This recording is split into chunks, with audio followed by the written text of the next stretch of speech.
Smart phone ഉപയോഗിക്കുന്നവരാണെന്നുണ്ടെങ്കിൽ ഈ video നിങ്ങൾ കണ്ടിരിക്കണം. ദൈവത്തോർത്ത് കാണുക, ദൈവം ഇത് കാണുക. അത്രേ എനിക്ക് പറയാനുള്ളൂ. രാവിലെ ഞാൻ എണീറ്റ് ഉടനെ കണ്ട ന്യൂസ് എന്ന് പറഞ്ഞാൽ തൃശൂർ തിരുവില്ലാമലയിൽ മൊബൈൽ ഫോൺ പൊട്ടിത്തെറിച്ച് 8 വയസ്സുകാരി മരിച്ചു. കുന്നത്ത് വീട്ടിൽ അശോക്കുമാറിന്റെ മകൾ ആദിത്യശ്രീയാണ് മരിച്ചത്. മൊബൈൽ ഫോണിൽ വീഡിയോ കാണുന്നതിനിടെ മൊബൈൽ ഫോൺ പൊട്ടിത്തെറിക്കുകയായിരുന്നു. അതായത് ഫോൺ ഉപയോഗിച്ചുകൊണ്ടിരുന്ന സമയത്ത് ഫോൺ പൊട്ടിത്തെറിച്ചിട്ട് ഒരു കുട്ടി മരിച്ചുപോയി. അതായത് കുഞ്ഞു മോള് എങ്ങനെ മരിച്ചുപോയി? അതായത് ഫോൺ ചാർജിങ്ങിലായിരുന്നു എന്ന് പറയപ്പെടുന്നു. എന്നാൽ കറക്റ്റായിട്ട് അറിയില്ല. ഇതിൻ്റെ പോസ്റ്റ്മോർട്ടം കാര്യങ്ങളെല്ലാം നടക്കുന്നതേ ഉള്ളൂ. ആൻഡ് ഫസ്റ്റ് ഓഫ് ഓൾ നമ്മുടെ വീഡിയോയിൽ തന്നെ ബാറ്ററീനെ കുറിച്ചിട്ടും സ്മാർട്ട് ഫോണിനെ കുറിച്ചിട്ടുമുള്ള നമ്മുടെ വീഡിയോയിൽ തന്നെ പലതവണ റിപ്പീറ്റ് ചെയ്ത് പറഞ്ഞിട്ടുണ്ട്. ഒരു ഫോൺ എന്ന് പറയുന്നത് ഒരു ബോംബ് തന്നെയാണ്. നിങ്ങളുടെ കയ്യിലിരിക്കുന്ന ഈ ഫോൺ എന്ന് പറഞ്ഞാൽ നിങ്ങൾ എങ്ങനെയാണ് ഒരു വലിയൊരു അമിട്ട് കൊണ്ട് പോക്കറ്റ് ഇട്ടുകൊണ്ട് നടക്കുന്നത്, അതേപോലെ സെക്യൂർ ആയിട്ട് വെക്കേണ്ട ഒരു സാധനമാണ് സ്മാർട്ട് ഫോൺ എന്ന് പറയുന്നത്. ആ ഒരു ഫോൺ പൊട്ടിത്തെറിക്കാനായിട്ടുള്ള കാരണങ്ങൾ എന്തായിരിക്കും എന്നുള്ളതെല്ലാം ഞാൻ നല്ല രീതിക്ക് ഒന്ന് റിസർച്ച് ചെയ്തു. കുറേ മൊബൈൽ ടെക്നീഷ്യൻസ് എടുത്തിട്ട് നമ്മൾ സംസാരിച്ചു. അത് വെച്ചിട്ട് ജസ്റ്റ് ഒരു വീഡിയോ ചെയ്യുവാണ്. അത് മാത്രമല്ല, ഇത് ഞാൻ പറഞ്ഞു തരുന്നത് എന്താണെന്ന് വെച്ച് കഴിഞ്ഞാൽ ഈ ഒരു സിറ്റുവേഷനെ കണ്ടന്റ് ആക്കിയതല്ല, തീരെ അല്ല. ഇനി ഇതേപോലെ ഒരു അവസ്ഥ ഉണ്ടാവാതിരിക്കാൻ വേണ്ടിയിട്ടാണ്. നമ്മുടെ ചാനലിൽ ഇതിന് മുന്നേ ഞാൻ പറഞ്ഞിട്ടുണ്ട് ഇങ്ങനെയുള്ള കാര്യങ്ങളൊന്നും ചെയ്യരുതെന്ന്. ഏറ്റവും ഇമ്പോർട്ടൻ്റ് ആയിട്ടുള്ള കുറച്ച് പോസിബിലിറ്റീസ് എന്ന് പറയുന്നത്, ഇപ്പോൾ നമുക്ക് എല്ലാവർക്കും അറിയാം എന്താ ചൂട്. 40 ഡിഗ്രി 42 ഡിഗ്രിയൊക്കെയാണ് പുറത്ത് ചൂട്. അതിൻ്റെ ഇടയിൽ രാത്രി ആവുന്ന സമയത്ത് വീണ്ടും ചൂടാണ്. രാത്രി ആവുന്ന സമയത്ത് ഹ്യൂമിഡിറ്റിയാണ്. അതായത് മൊത്തത്തിൽ നമ്മളൊരു ഓവൻ്റെ അകത്ത് വെച്ച അവസ്ഥയാണ് രാത്രി ആവുന്ന സമയത്ത്. ഇത്രയും ചൂട് എൻ്റെ ജീവിതത്തിൽ ഞാൻ അനുഭവിച്ചിട്ടില്ല. ഇത് ട്രിവാൻഡ്രത്തെ കാര്യമാണ്. എന്നാൽ പാലക്കാട് തൃശ്ശൂരൊക്കെ പോകുന്ന സമയത്ത് ഭയങ്കര വേഴ്സാണ്. ഈ ഒരു സിറ്റുവേഷനിൽ ഫോണിൻ്റെ ടെമ്പറേച്ചർ എന്ന് പറഞ്ഞാൽ ഭയങ്കരമായിട്ട് നമ്മൾ കൺസേൺഡ് ആവേണ്ട ഒരു കാര്യമാണ്. ഭയങ്കരമായിട്ട് കൺസേൺഡ് ആവണം. വെറുതെ പറയുന്നതല്ല. ഒരു ഫോണിൻ്റെ സേഫസ്റ്റ് ആയിട്ടുള്ള ടെമ്പറേച്ചർ എന്ന് പറയുന്നത് 35 ഡിഗ്രി അല്ലെങ്കിൽ 40 ഡിഗ്രിയൊക്കെയാണ്. എന്നാൽ നമ്മുടെ ഇവിടുത്തെ കറണ്ട് ടെമ്പറേച്ചർ തന്നെ 40 ഡിഗ്രിയാണ്. അപ്പോൾ ഫോൺ ചാർജ് കൂടി ചെയ്യുന്ന സമയത്ത് എങ്ങനെ പോലും ഒരു 50 ഡിഗ്രി 55 ഡിഗ്രിയൊക്കെ ആവുമായിരിക്കാം. അതിൻ്റെ ഇടയിൽ കുട്ടി വീഡിയോ കണ്ടുകൊണ്ടിരിക്കുന്ന സമയത്ത് ബ്രൈറ്റ്നസ് എന്തായാലും കംപ്ലീറ്റ് ഫുള്ളായിരിക്കും.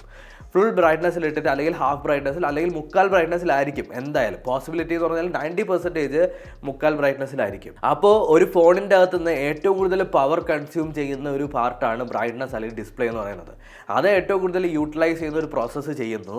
അതിൻ്റെ ഇടയിൽ നമ്മുടെ പുറത്തുള്ള ടെമ്പറേച്ചർ, അതിൻ്റെ ഇടയിൽ ഫോൺ ചാർജ് ചെയ്യും. ഇത്രയും വരുന്ന സമയത്ത് തന്നെ ഫോണിൻ്റെ ടെമ്പറേച്ചർ എന്തായിരിക്കും, ഫോണിൻ്റെ സിറ്റുവേഷൻ എന്തായിരിക്കും നമുക്ക് പറയാം.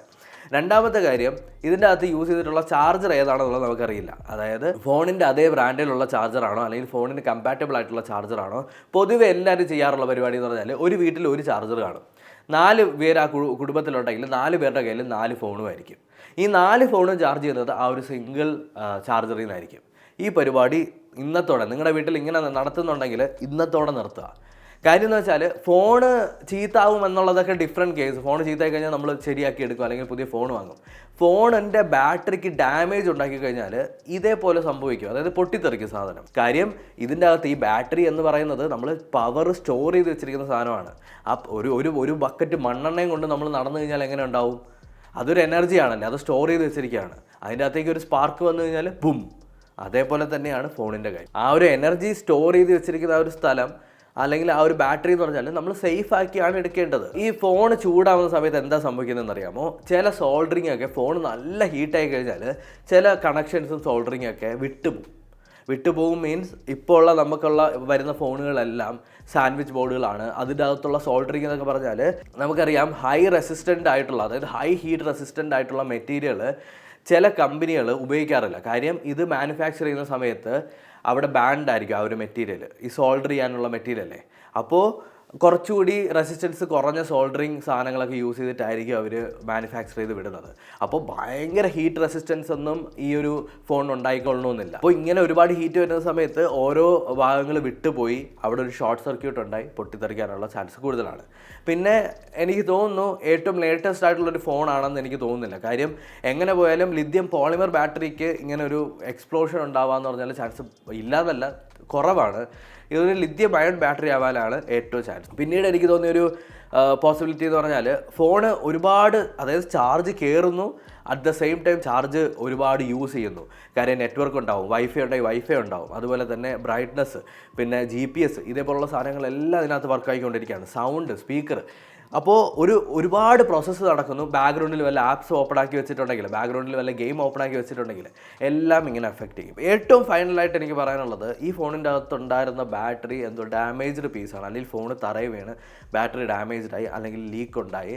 അതുമാത്രമല്ല ഫോണിൻ്റെ ബാറ്ററി ചിലപ്പോൾ അവർക്ക് ഫോൺ ബാക്കപ്പ് കിട്ടാഞ്ഞിട്ട് അല്ലെങ്കിൽ എന്തെങ്കിലും കംപ്ലൈൻറ്റ് വന്നിട്ട് വേറെ ലോക്കൽ അല്ലെങ്കിൽ ക്വാളിറ്റി ഇല്ലാത്ത വാറണ്ടി ഇല്ലാത്ത ബാറ്ററി വെച്ച് റീപ്ലേസ് ചെയ്തതാണ്, അതായത് റിപ്പയർ ചെയ്തെടുത്തതാണെന്നുണ്ടെങ്കിൽ ഇങ്ങനെയുള്ള പോസിബിലിറ്റീസൊക്കെ വരാൻ ഭയങ്കര ചാൻസ് കൂടുതലാണ്. അപ്പോൾ ഇതാണ് എനിക്ക് മനസ്സിലായത്. ഇനി എനിക്ക് നിങ്ങളുടെ അടുത്ത് പറയാനുള്ളത്, ദൈവത്തെ ഓർത്ത് ഹൈ ബാറ്ററി കൺസ്യൂമിങ് ആയിട്ടുള്ള പ്രോസസ്സുകൾ ചാർജ് ചെയ്തുകൊണ്ട് ചെയ്യരുത്. രണ്ടാമത്തെ കാര്യം, നിങ്ങളുടെ ഫോണ് കാറിൻ്റെ അകത്തൊക്കെ ഇട്ടിട്ട് പോകുന്നത് ഏറ്റവും അൺസേഫ് ആയിട്ടുള്ള പരിപാടിയാണ്. കാറിൻ്റെ അകത്ത് ഫോൺ വെച്ചിട്ട് പോകരുത്. കാറിൻ്റെ അകത്ത് ഫോൺ വെച്ചിട്ട് പോയിട്ട് നിങ്ങൾ തിരിച്ച് വരുന്ന സമയത്ത് എങ്ങനെ പോയാലും അതൊരു 60 ഡിഗ്രി എങ്കിലും കയറിയിട്ടുണ്ടാവും, നല്ല തിളച്ചിരിക്കും. മൂന്നാമത്തെ കാര്യം, എങ്ങനെയെങ്കിലും കാശുണ്ടാക്കി നിങ്ങൾക്ക് നെറ്റ് റീചാർജ് ചെയ്യാനൊക്കെ പൈസ ഉണ്ടാവുമല്ലോ, അങ്ങനെ പൈസ കണ്ടുപിടിച്ച് ഒരു ചാർജർ, ആ ഫോണിന് കമ്പാറ്റബിൾ ആയിട്ടുള്ള ഒറിജിനൽ ബ്രാൻഡിൻ്റെ ചാർജർ വാങ്ങുക. That's very important. ഏതെങ്കിലും ഒരു ടൈപ്പ് സി കണ്ടാൽ അവിടെ കൊണ്ടുവന്ന് കുത്തി കയറ്റരുത്. അപ്പോൾ മൊത്തത്തിൽ പറയുകയാണെന്നുണ്ടെങ്കിൽ ഇതേപോലുള്ള അവസ്ഥകൾ ഇനി നമ്മുടെ നാട്ടിൽ വരരുത്. അതിനായിട്ട് നിങ്ങൾ മാക്സിമം നോക്കുക. ലൈക്ക് വെക്കേഷനാണ്, പിള്ളേരെല്ലാം ഫോൺ ഉപയോഗിക്കുന്നുണ്ടാവും. നിങ്ങളുടെ കുട്ടികൾക്ക് കൊടുക്കുന്ന ഫോണ് അല്ലെങ്കിൽ നിങ്ങൾ ഉപയോഗിക്കുന്ന ഫോണ് സേഫ് ആണോ എന്ന് ചെക്ക് ചെയ്യേണ്ടത്, അതിൻ്റെ കണ്ടീഷൻ സേഫ് ആണോ എന്ന് ചെക്ക് ചെയ്യേണ്ടത് നിങ്ങളുടെ മാത്രം റെസ്പോൺസിബിലിറ്റിയാണ്. ലൈക്ക് നമ്മൾ ഈ 2 ഫോൺ ഉണ്ടെങ്കിൽ 2 ഫോണും പോക്കറ്റിനകത്ത് ഇട്ടുകൊണ്ട് പോകുമ്പോൾ അത് ഭയങ്കര ഒരു 2 ബോംബിനെ കൊണ്ടുപോകുന്ന പോലെയാണ്. എൻ്റെ ഈ ഒരു ഫോണിൻ്റെ അകത്ത് ഒരു ബാറ്ററി പ്രോബ്ലം വന്നിട്ട് ഒരു ഷോർട്ട് സർക്യൂട്ടോ എന്തെങ്കിലും ഉണ്ടായിട്ട് അകത്തുണ്ടായി കഴിഞ്ഞാൽ പൊട്ടിത്തെറിക്കും. അത് ഏത് ഫോണായാലും. ആൻഡ് ഈ ഫോണിൻ്റെ ബ്രാൻഡോ കാര്യങ്ങളൊന്നും നമുക്കറിയില്ല, പക്ഷെ with the information I sorted something out. ഈ വീഡിയോ നിങ്ങൾക്ക് യൂസ്ഫുൾ ആയിട്ടുണ്ടെന്ന് കരുതുന്നു. Thank you so much. എല്ലാവർക്കും ഒന്ന് ഷെയർ ചെയ്ത് കൊടുത്താൽ മതി. ലൈക്ക് സബ്സ്ക്രൈബ് ഒന്നും ചെയ്തില്ലെങ്കിൽ കുഴപ്പമില്ല.